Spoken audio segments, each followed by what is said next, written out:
Welcome back. Nikki is still having a threesome with the glorious forces of science and degree, so you're with me once again. So, we have interviews with Modiphius, the wonderful RPG producers.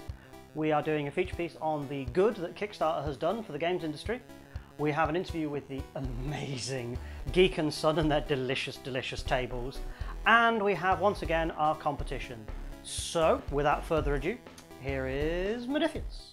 Hi there, UK Games Expo once again. I'm here with Chris from, I'm going to let you say it. Modiphius. Modiphius. Yeah. Fair enough.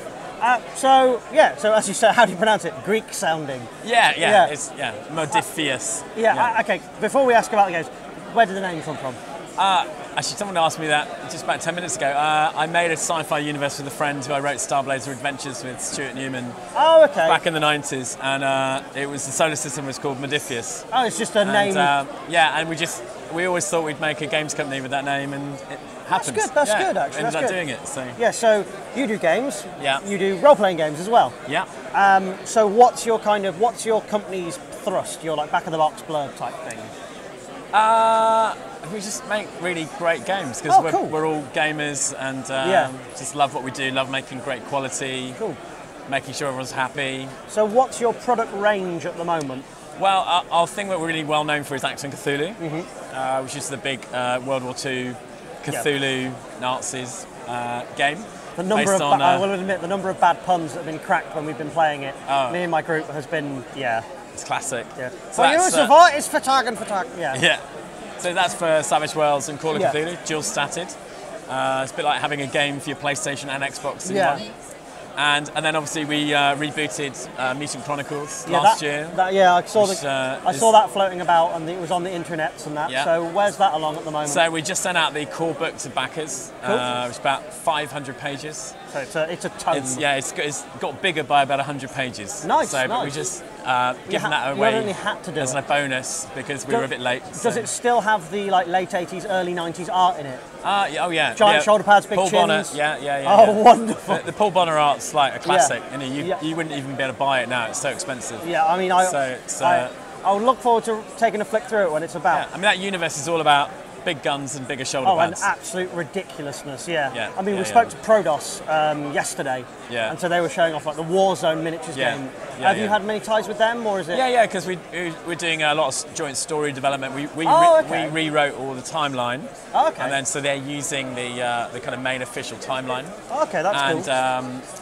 So that's been a really big project. It's 17 books on its way. What? And it's quite big. Wow, okay. And then Thunderbirds happened this year. So we're doing obviously the Thunderbirds game that's demoing here. Oh yes, you demoing that. And it's been solidly booked.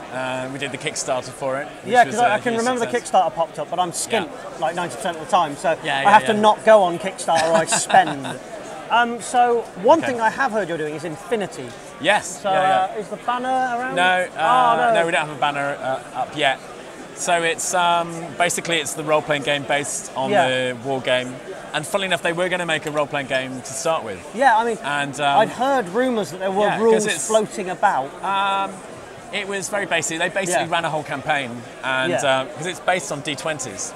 Oh yeah, and, I mean, I play Infinity myself, and I'd heard there was something about, but evidently, Well, funnily enough, when we were developing Mutant Chronicles, we loved the Infinity war game anyway.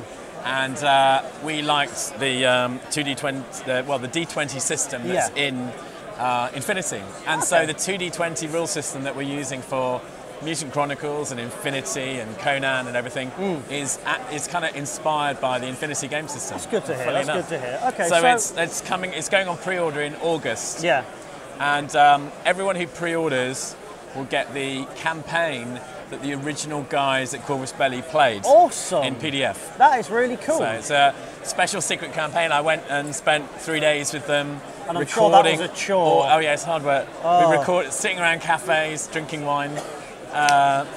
Great beer. Yeah, and just think you could have been in Nottingham. I know. You know, sat not doing the same thing. Rainy old England. Yeah. And anyway, so we recorded all the experiences, all the mad stories and events, all their characters. So you'll be playing their pre-generated characters that they played with. So other than Infinity and Mutant Chronicles, is there anything cool on the horizon? Well, Conan as well. Is this TV Conan or book Conan?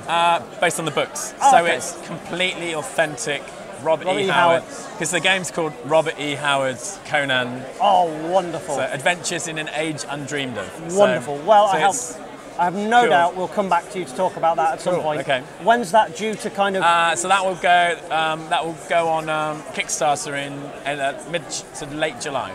Wonderful. So, well, thank you ever so much for chatting with us. I'm sure we'll talk to you again. Okay. Thanks. We'll be seeing it. Howdy, howdy. That was Modiphius, which took me an age to learn how to say. So our feature piece this week is on the good that Kickstarter can do. So I'm sure you know what Kickstarter is if you're watching this show. It allows you to throw money at people to receive fictional products at some point in the future. Yeah, Kickstarter's been around for years now. There's been some great successes, there's been some great failures. But for this, we will be focusing on the successes. So next to me, I have Viticulture and Tuscany. These are a fine example of what Kickstarter can do. Viticulture was put up on Kickstarter, went absolutely gangbusters, and then later on they went, hey, you like that? We're kickstarting Tuscany. Isn't this thing cool? And people threw money at them, and it created a company that could do this. Kickstarter is a major, major force for good when it comes for things like very small studios or companies that have a product that they care about, which may not work when you're trying to communicate it to someone from like a corporate environment. It allows direct interface between the fan and the content creator, and for them to pass information backwards and forwards very easily. Hey, there are flaws in this plan, I'm not going to lie, but it does allow for you to see something that you like and directly go, that's the thing I want, that is the thing, have money for the thing me now. Which thinging me is the universal symbol for Kickstarter. It's funny because Kickstarter allows for things to go viral. It allows for an advertising platform. It allows for all of this stuff because, hey, the number of times I have been asked during filming over the last 14, 13, however many weeks it's been, I've lost track, honestly. Hey, check Kickstarter, see if there's anything cool on Kickstarter to talk about. Have you seen that thing on Kickstarter? Hey, Kickstarter, it's a part of the games culture now. And yeah, it's cool, it's really cool. It let war games come out, like the AVP war game from Prodos that we spoke to them, when was that, episode 2? You've got, you've got Shadows of Esterin, they used something like Kickstarter. There's that wonderful crowdfunding movement that has kind of allowed a renaissance within the board games industry to happen, which goes hand in hand with things like Tabletop and ourselves talking about it and showing people how to play. Yeah, so Kickstarter can do some fantastic good. Unfortunately, there's a dark side to it. And next week, we will be covering kind of the downsides that Kickstarter's brought along and going through the flaws that there may be in the Kickstarter system. But hey, until then, we're talking to Geek & Son about their glorious gaming table. I really, really want one.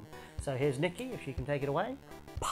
So here we are, guys. I'm here with Geek & Son with Luke, Mark and Mike. And these guys are amazing. They make this incredible tabletop furniture, beautifully. Is it handcrafted? Handcrafted, yes. Made to spec. Made to spec, beautiful tabletop wood desks and tables.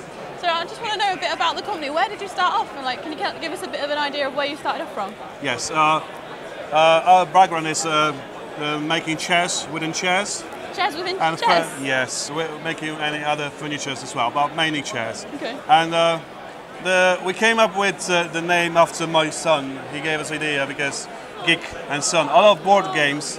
He loves board games, so we thought that kind of name would fit to our theme and what we do. And this business is a family business, so we thought, you can't find any better name for it. Oh, that's good. So, yes, because I love playing board games, and we all actually love playing board games. How many times we've been in the middle of the game and, it was time for dinner.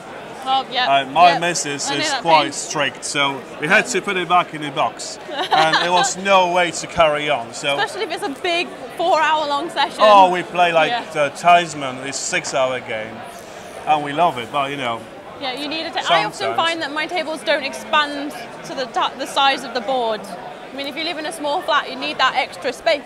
And you guys have nailed it. Just saying, you've nailed it. Oh, I'm happy, yeah, we really nailed it. And I've seen American company Geek doing it in the United States. Yeah. So because I am a graphic designer, my background is graphic designer, and I thought, you know, I can do something like that.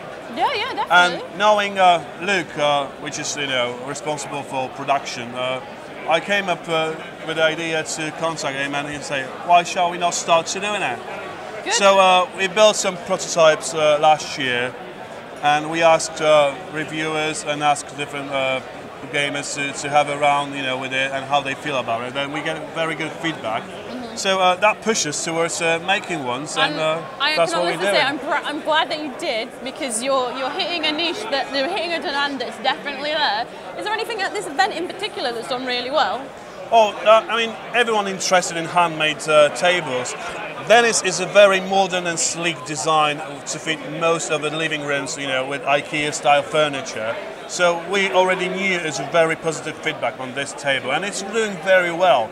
On this show, we're presenting a new line, which is Henry, which is more classic, more heavy, more RPG-ready style with specialised drawers. We'll show you that. It's amazing. And wow. yeah, this is you know, a debut for this table. So you know, people already are familiar with this one. So it is a beautiful piece of work. I mean, the wood itself. I don't know if that's staining, but it's. I mean, it's hardwood. It's oak and ash. We don't sacrifice on it. You know, you can't make shortcuts. You want to have the furniture for, you know, to last your lifetime. Yeah, definitely. It's a very big investment to spend a couple of hundreds. You need something that can take a few knocks, because when you're raging, and you can't even table flip these. I mean, when you're going to lose, there's no table flipping, so it needs to be protected against that. Oh, yeah. I mean, there's loads of stuff to consider when you're designing those stuff, and you know, people asking us different questions, and you know, because they build to spec. Whatever is in your mind, we try to implement it. Like LED lights you can see here. Yeah, I like the idea of that. With Richard Ham, who runs through channel. His wife Jenny, he suggested it. So we said, oh, why not give it a go? So we tried. One of the things that I'm interested in, I mean, you've got a lot on the go. Is there anything that we can anticipate coming from you guys? Have you got anything lined up? I mean, we are working really hard on new line of table when you got a specialized gaming stations around the table for each player, when you can actually take it off, change in different, you know, whatever you sit around the table. Oh, there's loads of stuff coming in.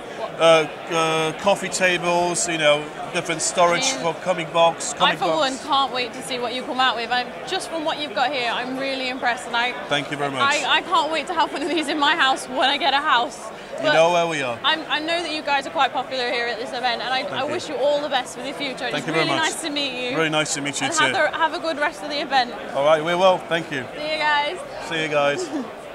That was Geek and Son, and the main reason why we keep asking you to make us, you know, to favourite and subscribe and stuff is to make us famous, so hopefully they'll make us one of those tables.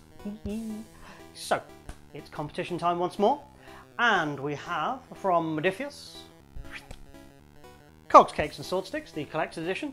It's a steampunk fantasy roleplay system, and the best part is that it also contains art from the lovely Dr. Jeff, who we've seen previously on this very programme. Oh my god! So there's this, and from Geek and Son, sadly, it's not an entire table to give away, because if we had one of those, we'd have stolen it. We instead have a, well, not hand-turned, but machine-turned dice cup and roller, with some lovely wooden dice. Oh, how posh, how nouveau. And if you'd like to win them, as always, you can comment below on the video, or comment below on the video on Facebook, and in 2 weeks' time we'll be doing the drawing, just passing it over to the Oompa Loompas.